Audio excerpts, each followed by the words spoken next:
Yo guys, what's up? It is Ripe again, back with episode 19 of our Reddit series, and today I've got some more entitled parents for you. If you enjoy the content, don't forget to like and subscribe, and then sit back, relax and listen to some annoying entitled parents. Crazy Aunt and the Italian Restaurant. My immediate family was, for the most part, perfectly normal and boring. We were not prone to outbursts and tantrums. It was very calm and quiet. Everyone got along and we were pretty happy with our boredom. I tell you that so you understand that I had absolutely no experience at all with people prone to screaming fits.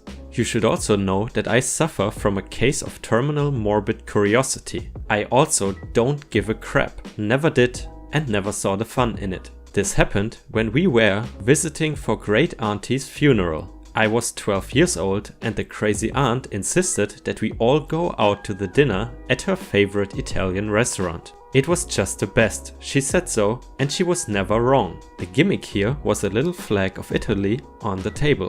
When you wanted more dinner rolls, you raised the flag. This is important. Flag up, you get rolls. Flag down, no rolls. Remember that.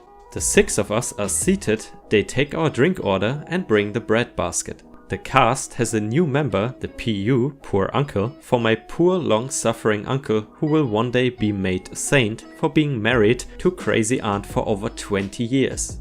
Some of you commented in my first post that he was an enabler, but he wasn't. He was a victim as well. He couldn't leave her without leaving Emily. It started with the drink order. Crazy aunt, we will have 5 sweet teas. Dad, I will have a Coke. Mom, I will have a Coke too. Me, tea please, no sugar. This is a mortal sin in the South. Crazy aunt. Don't be silly, you cannot have sweet tea without sugar. Well, I don't like sugar. That is stupid, bring her sweet tea. The waitress, winking at me. Yes ma'am. Poor uncle. Oh, I think I would like a Coke as well. Emily, I would like a Coke too. We drink Pepsi, not Coke. We are having sweet tea. The waitress brought us our requested drinks and the CA was growing agitated. The crazy aunt likes to control everything and everyone, so she told us what to order for dinner. I'm not going to get into an ethical debate here, but I refuse to eat veal. She demanded we all have the veal, but I refused. I knew that this would set her off, but oh well. I am not eating veal. My parents, after I had explained to them years earlier why I would not eat veal, refused to eat it as well. Did I mention I get my I don't give a crap quality from my parents? Well, they didn't give a crap either. They were perfectly capable of ordering whatever the hell they wanted. So they did. I had lasagna, it was good, and my mom's was even better. Once we ordered what we wanted, it emboldened the PU and he stepped out of line and ordered something else as well. The CA was not having it. You are getting the veal. Poor uncle. No, I feel like something else tonight. The veal is the best. But I still want something else. You won't like it. I'm sure I will. You don't know what you're talking about. I know what I like. Well, you cannot have it. Yes, I can. I said no. Well, I'm ordering it. You always get the veal. Yeah, because it's your favorite and you make me. I don't even like Italian food. Yes, you do. It's your favorite. I want the lasagna actually. Damn it, PU. Order what I tell you to order. No, lasagna. Emily, I will have the lasagna too. You cannot have that. You're allergic. Emily, no, I'm not. I'm your mother. I know what you can and cannot eat. Bring her the veal. The whole time this is going on, I'm looking from one to the other like watching a tennis match. Back and forth, with the pitch of her voice getting more and more shrill with each sentence. I was fairly certain that when we left, bats would have been summoned. I'm just watching them and eating a dinner roll. The food arrives and everyone got what they wanted, even Emily, much to the fury of CA. And then it happens. PU raises the flag, but CA puts it down. Then PU puts it back up, and then CA takes it back down, up and down, up and down. I see the bread guy hovering at the edge of the table, waiting. The flag goes up and he rushes in to drop off the new basket before it can go back down. CA grabs the basket and throws it at the kid that delivered it. To save time and typing, every time CA speaks, the flag goes down and the rest of the time it goes up. You don't need any more bread. But I want more. I said no. I'm an adult, I can have more bread if I want. Because I said so. You aren't listening to me. I'm hungry and I want more bread, my uncle said. You wouldn't be if you had ordered the veal. Yes, I would. I always am, but you never let me have more bread. Tonight I get more. Me, I want some bread too. No, you've had enough. Me, no, I really think I want more. Well, you're wrong. Me, you seem upset. That's because you people aren't listening to me. Me, yes we are, we just don't care. We want more bread. Dad, to me, while trying not to laugh at how absurd this is, you aren't helping. Me, I think you want more bread too, right? At this point, the whole damn place is watching our table and the battle over the flag. I'm fairly sure there were people taking bets to see who would win. In the middle of the confusion, a nice lady sitting at another table nearest Emily tapped her and slipped their fresh bread basket to her. Emily took a roll and slipped it to me. I took one and slipped it to my father, then it went to my mother who, after taking a roll for herself, slipped one onto PU's plate. The crazy aunt saw it and grabbed for it. He shoved the whole thing into his mouth at once. It was a big roll. The waitress approached the table to check to see if we needed anything. Xanax was unfortunately not on the menu and CA demanded she bring the check. Me, I want dessert, chocolate cake. Uncle, yeah, that sounds great, I will have some too. Emily, me too. Dad, I'll have apple pie. Mom, I will have cheesecake. Bring cheesecake for CA, she loves cheesecake. No, we are not having dessert. We are getting a check and leaving now. Dad, no we aren't. Well, I'm leaving. You can all walk home. I drove. It is your car, my dad answered. I know. Give me the keys. Dad, nope. You have to give me the keys. I live here. You're just visiting. Dad, yes, I am visiting with my family in our car. CA. It is my state. Dad, I don't care. It is my car and you cannot have it. And you're a terrible driver anyway. No, I'm not. You drive the wrong way on the freeway. No, I don't. It's the other cars going the wrong way. You even get lost in your own neighborhood, my dad answers. Not always. You are not driving my car. Yes, I am. No, you aren't, my dad finally replied. That, ladies and gentlemen, continued while we ate dessert, paid the check my father was buying as we walked to the car, and for the entire trip back to their house. My father drove and we dropped them off and went back to our hotel room. Dad, has your sister always been this crazy? Mom, no, it started when she was about 3. Dad, what happened? Mom, well, she started speaking in complete sentences. This story is so damn good, I wish someone could animate this story. And the response her mom gave at the end, that was just golden. But yeah, as people always say, the food that your mom makes always tastes better than anything else. And entitled parents or entitled aunts will never change. Entitled mother decides my friend is not disabled enough to use the disabled bathroom, so she tries to assault me. My friend recently had an operation on her knee and has been restricted to a wheelchair for recovery. It was only a week ago that she was released from the hospital, so she has not quite got down the movement in the chair yet. So whilst my daughter was at nursery, I offered to help her out with her shopping. We are in a large shopping center and just before we have to leave so I can pick up my daughter, my friend needs to use the toilet. In the center, the disabled toilets have a buzzer on the outside so that security can make sure that druggies or something aren't trying to use them, I guess. I push the buzzer and after a few seconds the door unlocks and I pull it open. In comes the EM and her toddler. Excuse me, but those toilets are reserved for disabled people only. I didn't even see where she came from. It was like she had just appeared from thin air. I know, I'm just helping my friend, the one in the wheelchair, to get in. Then I turn away from her and hold the door open wide enough for my friend to wheel herself in. I ask her if she needs any help when in there, but she says that, nah, I've got this, it's my legs that are messed up, not my arms after all. We laugh and then I close the door behind her. Or try to. EM has stuck her handbag in the way, preventing the door from closing. Could you not? She shouldn't be in there, it's only for disabled people. She is disabled, please move your bag before I move it for you.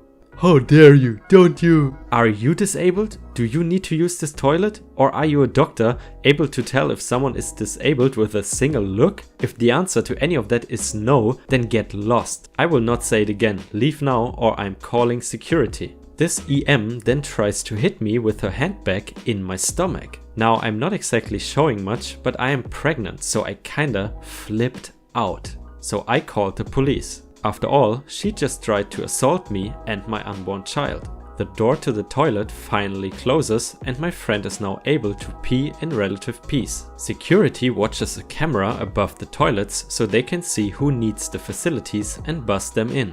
I wasn't expecting them to turn up so quickly, but it turns out they were still watching the cameras and had seen the EM antagonizing us and attempting to assault me. They came down to offer support and had made their own call to the police. It would seem this isn't the first time she has caused trouble for them. They keep her away from me, even though she's now shouting at me for trying to knock her over, threatening to kill and stealing her handbag. By the way, I only touched it to protect myself and then pushed it away. The police arrives and after listening to myself, my friend, the security and the EM, they call her husband. She is so well known there that they know her husband's number already without having to ask for it. Apparently he had been looking for her for hours because she hadn't taken her meds and had taken her nephew without permission. More of an entitled aunt, I guess. We have to leave so I can pick up my daughter on time and we leave them to it. There's not much else we can do at that point anyway. The last we hear is that her son is driving down to collect her and his cousin and her screaming about how that is not her son and that her son is dead and other nonsense. But damn, if she had actually hit my bump, I might have committed murder today. Yeah, I can definitely understand the OP in this story. I would have also freaked out in her place. But this seems less of an entitled aunt or entitled parent and more of simply a crazy person with presumably mental issues. But I'm wondering why a shopping mall like this simply doesn't ban people like that who harass others, especially on the disabled toilet. Like, that's totally not okay. Anyway, let's go on to story number 3. My mom thought her kids were too great to be depressed. Me, my sister and my brother were all severely depressed during our childhood. I don't know about my brother, but me and my sister have several suicide attempts under our belt. By the way, no need to offer advice as the source of our depression is removed from our lives, which was my controlling mother. I tried to reach out and get help several times, but my mother would always say, "You're my child, my love is enough for you, you don't have depression." And my sister encountered the same problem. When I was at the physician for an unrelated problem at age 14, I asked her to refer me to a psychologist. She asked me what my problems were and a whole bunch of personal questions, and she finally happily said, "Well, you sound like you need help, let's call your mother in." She ignored my protests and happily told my mom every single thing I just told her in confidence. My mom's response to hearing that I thought about suicide daily?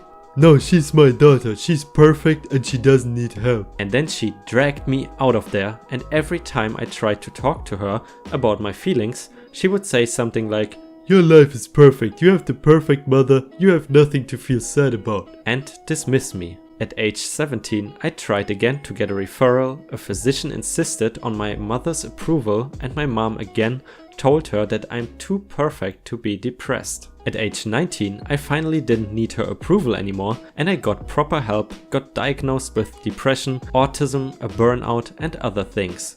Way to go, mom, refusing to believe your kid isn't perfect, effectively stopping me from getting help for over 5 years. Her head was so far up her own butt and mine that she was blind to obvious problems. Honestly, so glad that I don't have a mom like that I have parents that support me and that are nice. So that's why I feel it's always important to be thankful for having normal parents that don't do stuff like this. But I mean, if you think about it, that woman, the EM, just jeopardized the OP's life and mental health just because of her own ego. It's just ridiculous if you think about it.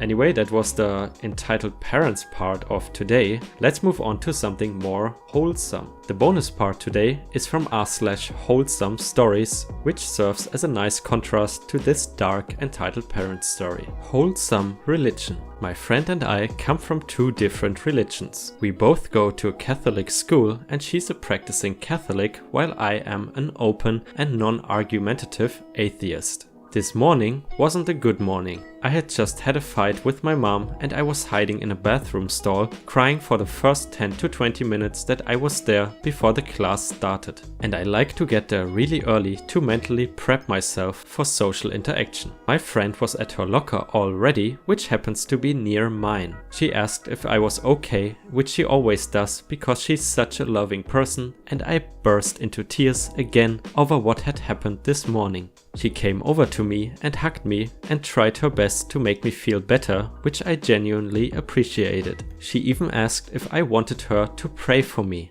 That made me feel so loved by her, honestly. I accepted and we stood together, heads bowed, while she appealed to the highest power she knew to try to make me feel better. That really brightened up my day. She's an amazing friend and such a sweet and caring person. I cannot stress enough how kind she is to absolutely everyone, no matter who they are or what they have done. If God is real, she's exactly the kind of person he wants people to aspire to be. Even before I left school, she told me that she was there for me and that she cared for me, and I just appreciate it so much. I do have friends who say this to me a lot because my mental state isn't exactly the best, but something about the way she said it and how sincere and full of love it was, it just made it resonate with me. That's the end of my rant on how amazing this specific person is. If she's reading this, though I doubt she is, considering the state of the sub and how I'm very uncertain as to whether or not she even has read it, I want to say that I love you so much. You are so important to me, even if you aren't my closest friend. You're the nicest person I know and I genuinely love you. Well, what a nice story. And the perfect contrast to a sad and depressing r/Entitled Parents story. I hope you enjoyed the content today. Please don't forget to like the video and subscribe to my channel so my channel can grow, because lately I have unfortunately noticed that the algorithm hasn't been too kind to me lately, and I'm not exactly sure why, to be honest. But I mean, in the end, algorithm is just random stuff. What is not random is your comments and your support, and that's why I really appreciate that, and I hope you keep it up. Thank you so much for watching my videos. See you tomorrow for the next daily upload.